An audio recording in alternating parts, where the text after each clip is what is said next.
Sekarang kita akan belajar tentang bagaimana cara kita mengimplementasikan sebuah komponen di Composition API.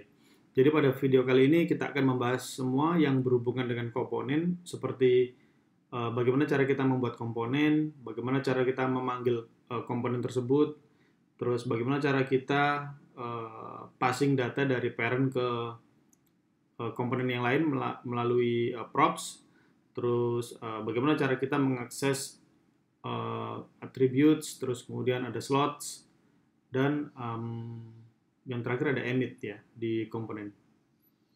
Oke, jadi kita langsung aja, kita bersihin dulu ini dari sisa dari video sebelumnya. Oke, sekarang sudah bersih. Ini harusnya nggak perlu return. Oke, jadi pertama kita bikin komponennya dulu di sini. Ini kita simpan dulu. Kita bikin komponen baru namanya user komponen gitu ya. Di user komponen ini kita bikin simple dulu biar bisa tampil dulu di parent komponennya.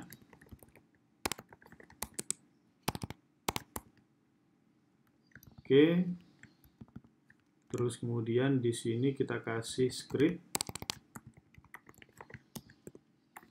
export default.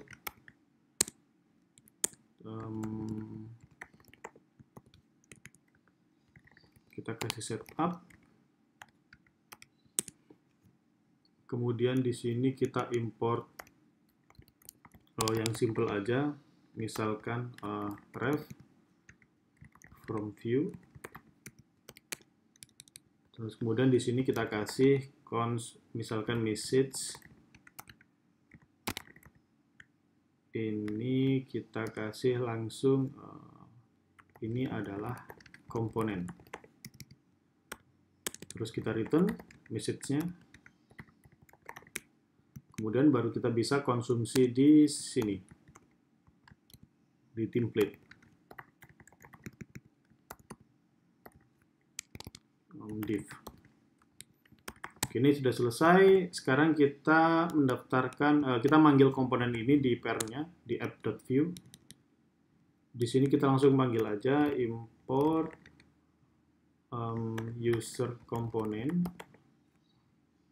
from begini, ini components, terus kemudian ada user component. Setelah itu langsung aja di sini kita tempelin, misalkan begini, user component.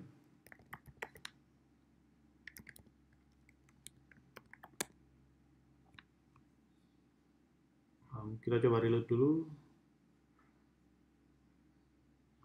Nggak ada, komponennya nggak ketemu. Oh ya, di sini kita harus daftarin dulu ya, lupa. Components, user component.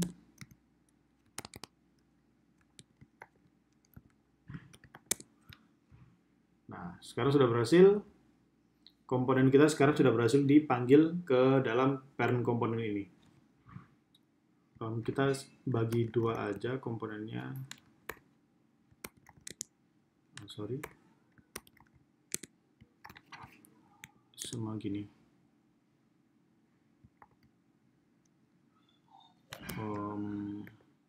Gak usah deh, satu-satu aja. Biar kelihatan gede. Oke, sekarang kita mau passing data nih dari parent ini ke user komponen. Caranya adalah pertama kita bikin dua ref sama reaktif.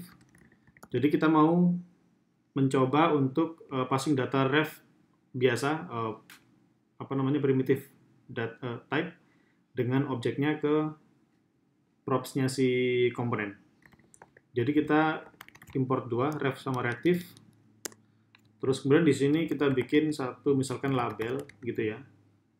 Ini kita pakai ref biodata gitu deh.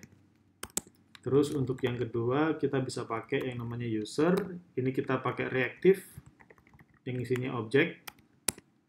Isinya adalah bisa dari name, Terus kemudian ada umur. Oke. Kemudian sudah, ini aja dulu. Kita keluarin label sama si user. Kenapa kita nggak pakai toRefs untuk ngeluarin si user untuk di structure objeknya? Karena kita belum perlu karena kita mau ngelempar semua kesatuan objek ini ke dalam komponen. Jadi kita nggak perlu toRefs di sini. Oke, terus kemudian di sini kita kasih label gini, isinya adalah label dan user itu isinya adalah user.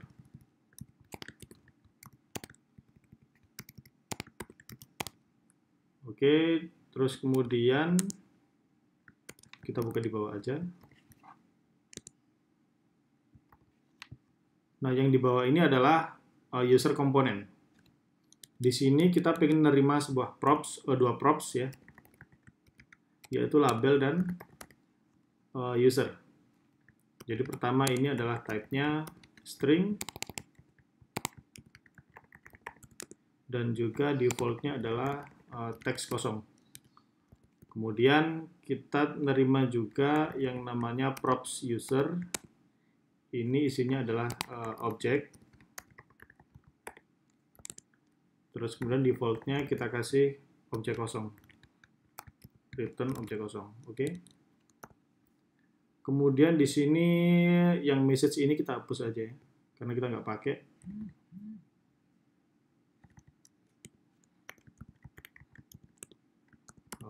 Kita tutup di sini. Terus kemudian di sini kita mau pasang begini. Ini label. Kemudian di sini ada user.name.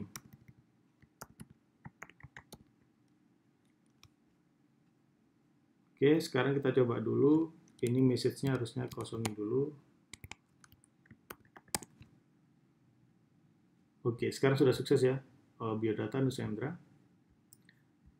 Oke, kita mau ngecek dulu reactivity-nya.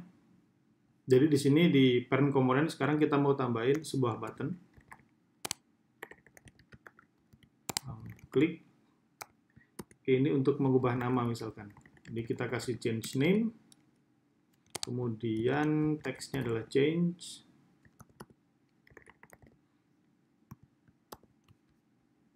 Terus di sini kita tambahin satu method yang namanya apa tadi? Change name ya. Change name.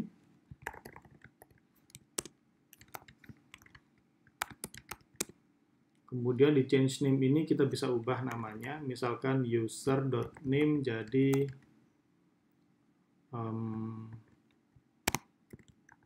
admin si Java gitu ya.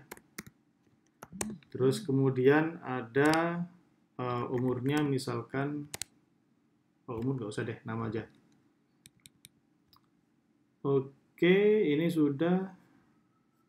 Sekarang kita coba, apakah dia reaktif? Oke, ada error di sini.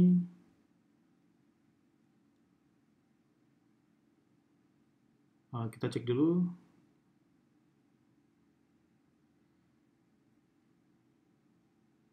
Oke, di sini kita harusnya ngeluarin juga metodenya.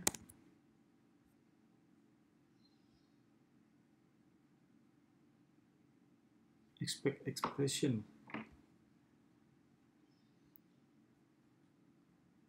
Kita cek lagi button di sini oke.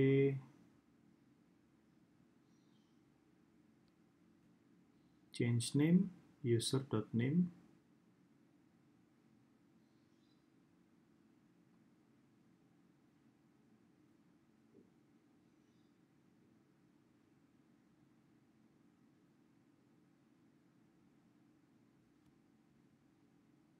Ini mungkin ya. Ini harus nggak ada koma. Oke. Simple ya, tapi bikin bingung tadi. Oke, jadi kalau kita ubah ini, nah udah jadi ya. Jadi di sini terbukti bahwa kalau kita gini aja, reactivity-nya masih main, masih berfungsi dengan baik di di composition API ini. Terus kemudian ini kita tutup dulu. Bagaimana kalau saya pengen di komponen anaknya ini, di user komponen, saya pengen ngubah labelnya ini jadi sesuatu yang baru. Sekarang kita akan bermain-main dengan setup-nya. Jadi di setup ini bisa nerima dua parameter. Yang pertama ada props, dan yang kedua ada konteks. Oke, jadi pertama kalau kita misalkan pengen coba nih ngeluarin apa sih props-nya, kita coba console.log di sini, terus kemudian props. Sekarang kalau kita coba jalanin, nah kita sudah dapat objek di sini, target. Nah di sini ada biodata dan user. Ya, biodata terus ada user, isinya kayak gini.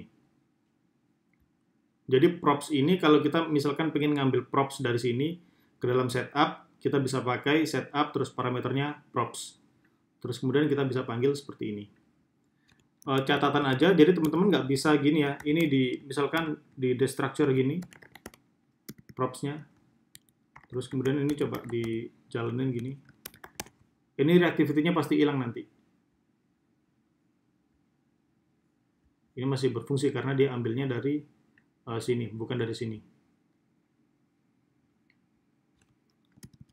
Jadi sebagai catatan di sini nggak boleh di destructure begini. Kalau pengen ngedestructure props, kita bisa pakai toRef. Di sini misalkan kita kasih toRefs.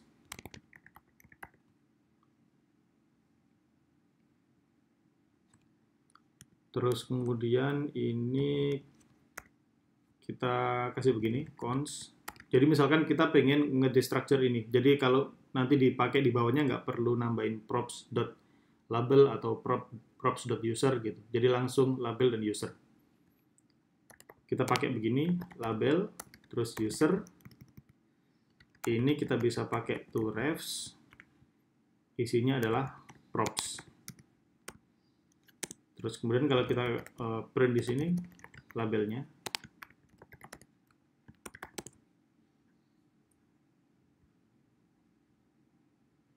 Nah, sekarang kita sudah dapat labelnya adalah mana ini? Biodata. Oke, kalau kita mau nampilin kita bisa pakai value karena ini sudah jadi ref. Jadi kalau nampilinnya kita harus pakai value. Nah, muncul satu biodata. Oke, karena kita sudah berhasil ngedestructure ini props-nya, sekarang kita mau nampilin di sini. Misalkan kita pakai computed gitu ya. Jadi kita proses lagi prop-nya, mau kita gabungin gitu. Kita pakai computed di sini. Terus kemudian ini bisa pakai cons, misalkan description computed, kemudian ini function. Di sini kita bisa langsung kembalikan return. Ini label .value.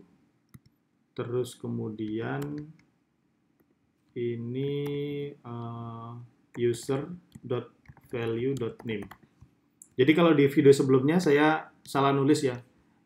Untuk objeknya di ref itu user.name.value itu nggak bisa, memang nggak bisa.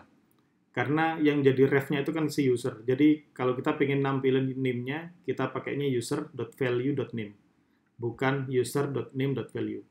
Ini kemarin diingatkan sama Mas admin si Java, jadi Mas ini selalu komentar di setiap video saya.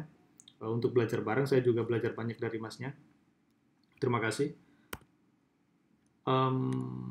Terus kemudian kita coba lempar di sini, kita expose deskripsinya untuk bisa dipakai di sini, di template. Sekarang kita di sini tampilin deskripsinya.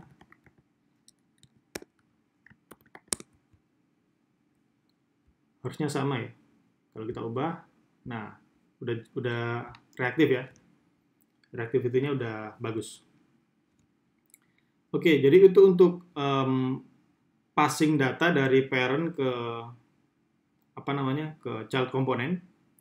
Sekarang kita mau coba yang kedua nih. Jadi di sini kan ada props dan ada konteks.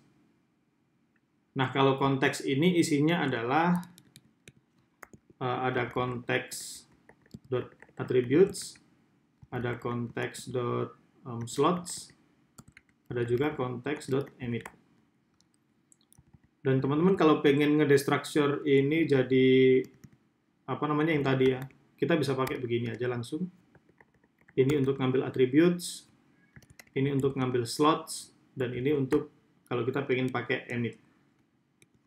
Jadi kalau teman-teman cuma butuh emit, yang paling sering kita pakai kan emit. Ini bisa dihilangin gini aja. Tapi kita mau coba ketiga-tiganya, oke? Terus kemudian di sini saya mau tambahin on mounted dulu biar bisa ngeliat si konteksnya. Ini kita pakai on mounted, terus kemudian function.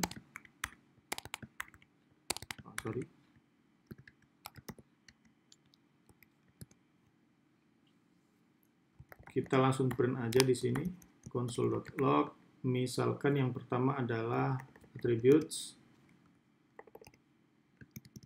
terus kemudian ada slots. Kita coba print.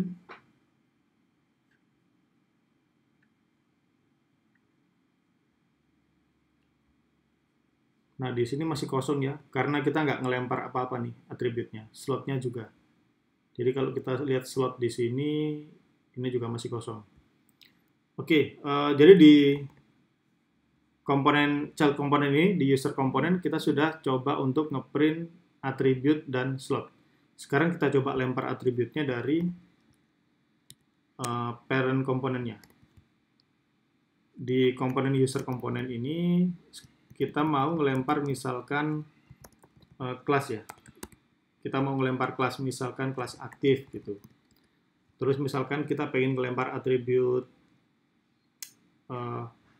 bla bla bla gitu juga bisa. Testing begini. Kalau kita simpan, kita reload dulu. Nah, di sini si atribut dari child komponennya tadi sudah dapat ini bla bla testing dan class.active. Nah, itu untuk ini ngelempar atribut dari parent ke child komponen.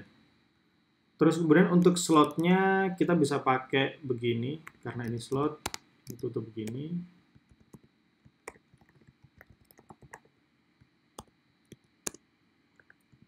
Misalkan div ini slot.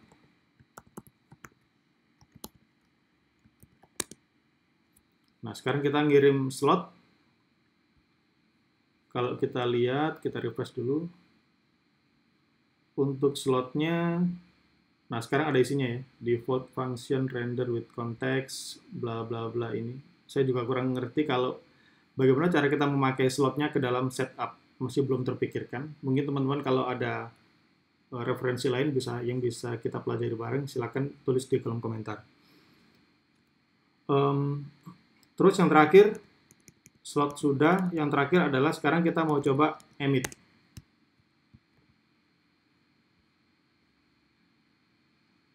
Misalkan saya mau nambahin di sini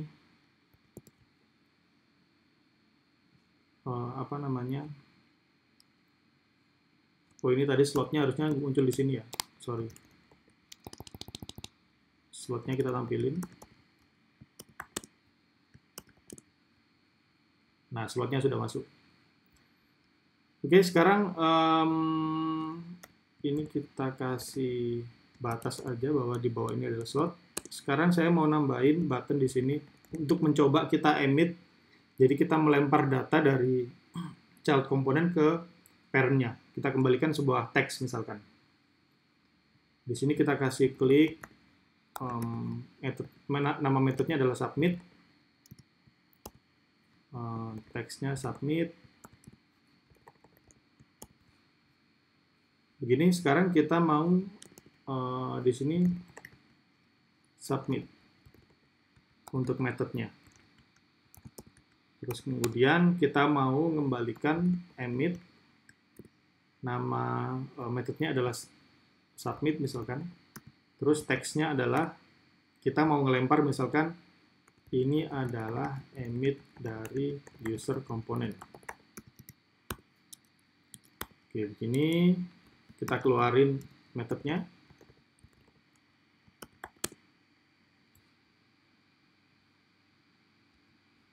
Nah, kalau kita klik submit dulu, pasti nggak terjadi apa-apa. Oke. Nah, kita maunya ketika kita klik submit di user component ini, nanti kita ngelempar teks ke parent komponennya. Sekarang kita beralih ke app.view, parent-nya. Terus kemudian di sini, di user component ini, kita tambahin submit, begini. Jadi submit ini untuk ngambil emitnya tadi. Ini kita ke bawahin dulu ya biar kelihatan.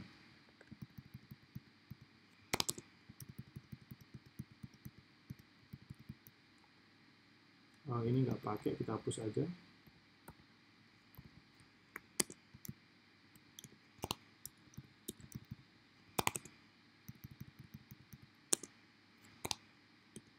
Oke, untuk submit kita mau ketika ada emit submit, kita mau menjalanin sebuah function yang namanya onSubmit. Terus di sini kita kasih method yang namanya onSubmit. Terus dia menerima parameter value, yang mana value ini adalah parameter yang dikirim dari user component tadi. Terus kemudian kita console.log aja, fail. Terus di sini kita keluarin onSubmit. Nah, coba kita refresh. Kita coba klik ini. Nah, ini adalah emit dari user component. Oke, jadi begitu cara menggunakan emit di Composition API. Terus apa lagi ya?